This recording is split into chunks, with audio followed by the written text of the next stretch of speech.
أعوذ بالله من الشيطان الرجيم. بسم الله الرحمن الرحيم.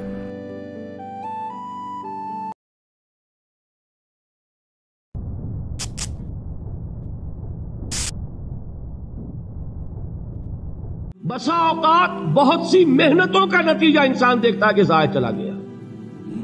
میں نے 10 سال محنت کی، حاصل کوئی نہیں نکلا. یہ ثمرات کیا ہیں؟ محنتوں کے ثمرات کا ضیاع. کوشش آپ نے کی، قسمت کی خوبی دیکھی ہے، ٹوٹی کہاں کمن، 2-4 ہاتھ جب کے لبے بام رہ گئے. Be prepared. ایک شاعر کے یہ اشعار ہیں، وہ کمیونسٹ تھا، میں نام بھی نہیں لیتا، لیکن یہ کہ یہ اسی انقلابی، چونکہ ان کا بھی ایک انقلابی نظریہ ہے، انقلابی عمل میں یہ سارے مراحل آتے ہیں.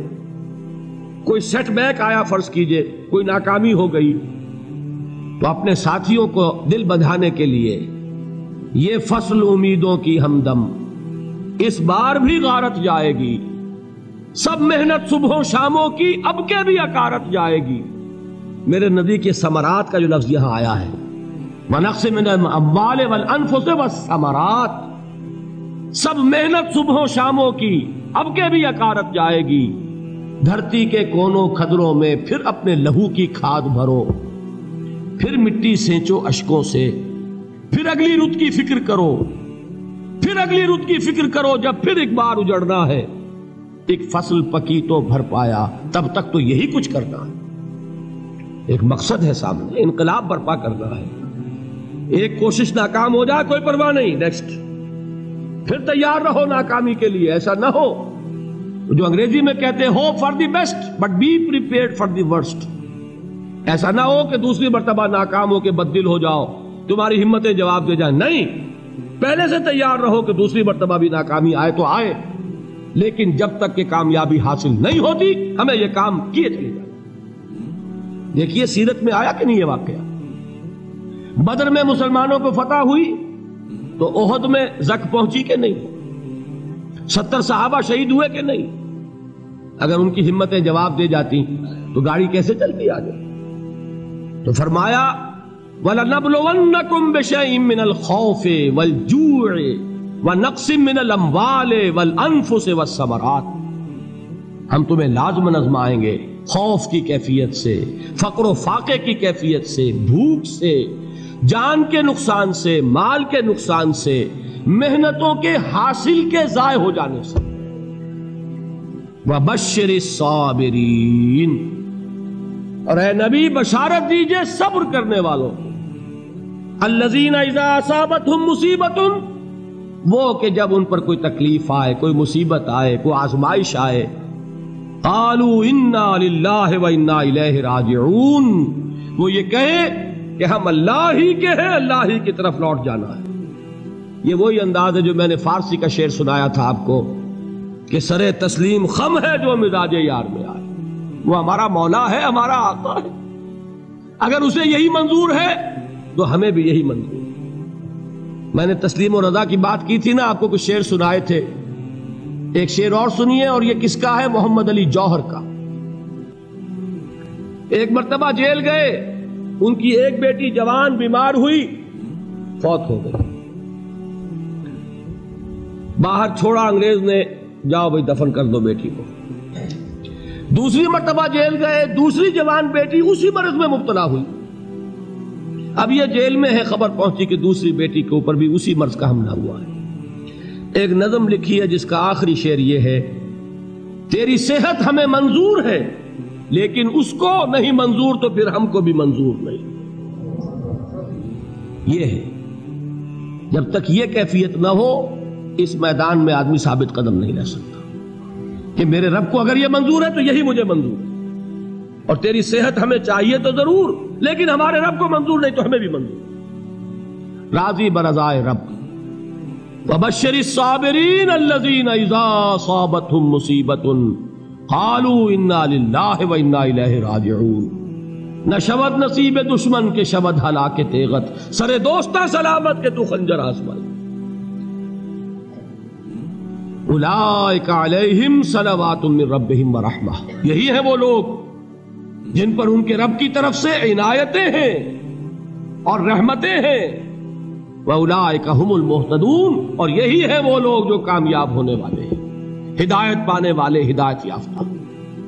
اسی سورہ بقرہ میں ذرا آگے چل کر، یہ تو ہے 20واں رکوع، 19واں رکوع، 21ویں رکوع کی پہلی آیت ہے، لَيْسَ الْبِرَّ أَن تُوَلُّوا وُجُوهَكُمْ قِبَلَ الْمَشْرِقِ وَالْمَغْرِبِ وَلَٰكِنَّ الْبِرَّ مَنْ آمَنَ بِاللَّهِ وَالْيَوْمِ الْآخِرِ وَالْمَلَائِكَةِ وَالْكِتَابِ وَالنَّبِيِّينَ وَآتَى الْمَالَ عَلَىٰ حُبِّهِ ذَوِي الْقُرْبَىٰ وَالْيَتَامَىٰ وَالْمَسَاكِينَ وَابْنَ السَّبِيلِ وَالسَّائِلِينَ وَفِي الرِّقَابِ وَأَقَامَ الصَّلَاةَ وَآتَى الزَّكَاةَ وَالْمُوفُونَ بِعَهْدِهِمْ إِذَا عَاهَدُوا وَالصَّابِرِينَ فِي الْبَأْسَاءِ وَالضَّرَّاءِ وَحِينَ الْبَأْسِ۔ اب یہ آیت جو ہے سورۃ العصر میں جو مضامین آئے تھے سارے اس میں موجود ہیں۔ وہاں ایمان کا لفظ آیا، یہاں 5 ایمانیات کی تفصیل آ گئی، اعمال کی تفصیل آئی، اور آخری بات وہاں کیا ہے، وَتَوَاصَوْا بِالصَّبْرِ، اور یہاں کیا ہے، وَالصَّابِرِينَ فِي الْبَأْسَاءِ وَالضَّرَّاءِ وَحِينَ الْبَأْسِ، اور صبر کرنے والے، اصل نیکی ان کی ہے جو صبر کریں، کس میں؟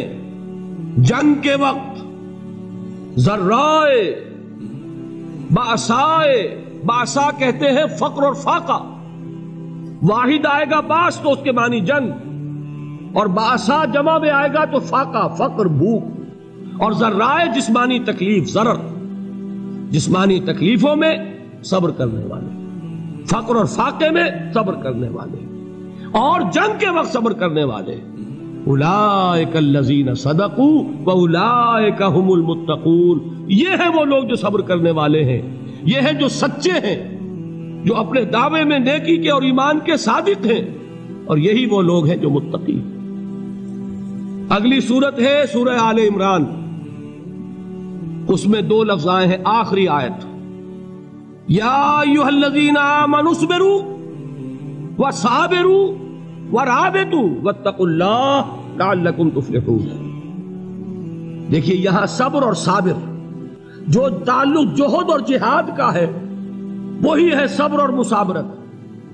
صبر ایک طرفہ عمل ہے، آپ جھیل رہے ہیں، برداشت کر رہے ہیں، صبر علی المعصیہ، صبر علی الطاعہ، صبر علی الابتلاء، یہ سب کیا ہے؟ صبر۔ اور مصابرت کیا ہے؟ صبر کا صبر سے مقابلہ۔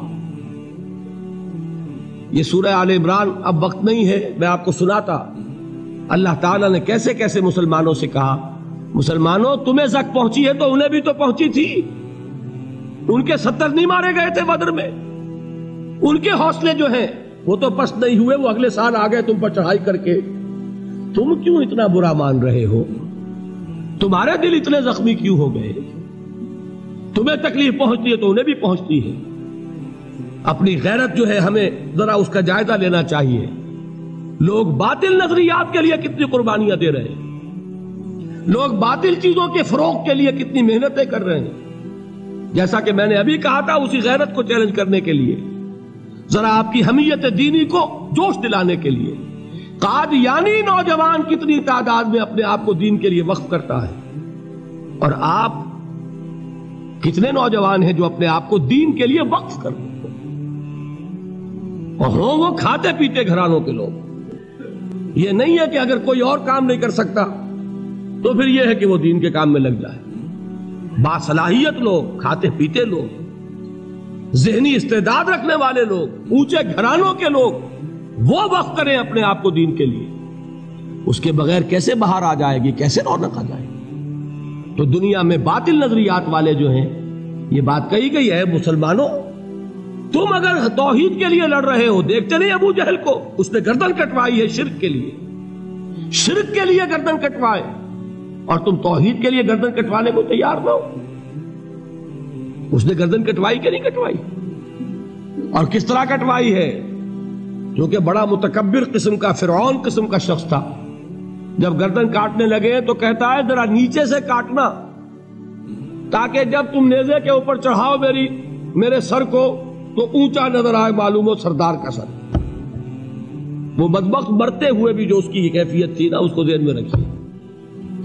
تو یہ اس لوگوں نے قربانیاں دی، جانیں دی، تو فرمایا اگر تم ان سے زیادہ قربانی نہیں دو گے، یہ جو نوٹ کر لیجئے اس کو، مجرد اگر حق کو غالب کرنا اللہ کے ذمے ہو تو آنے واحد میں غالب کر دے گا، تمہیں تکلیف ہی دینے کی ضرورت نہیں۔ سمجھ رہے؟ کیا اللہ کے مقابلے میں کوئی باطل کی طاقت ٹھہر سکتی ہے؟ یہ تمہارے ایمان کا امتحان ہے، یہ تمہارے خلوص کی آزمائش ہے، یہ تمہارے امتحان کا ثبوت درکار ہے کہ اللہ تعالیٰ دیکھنا چاہتا ہے تم اس کے لیے اپنی جانیں قربان کرنے کو تیار ہو کہ نہیں، تم اس کے لیے تن من دن لگانے کو تیار ہو کہ نہیں۔ اور یہ جان لو کہ اگر کفار اور مشرکین اور ملحدین اور باطل نظریات والے وہ جو کچھ قربانیاں اپنے باطل نظریات کے لیے دے رہے ہیں ان سے زیادہ اگر تم نہیں دو گے تو حق غالب نہیں ہوگا۔ انہوں نے جو صبر کیا ہے اپنے باطل نظریات پر، اگر تم اس سے زیادہ صبر کا ثبوت نہیں دو گے اپنے اس حق پر تو حق غالب نہیں ہوگا۔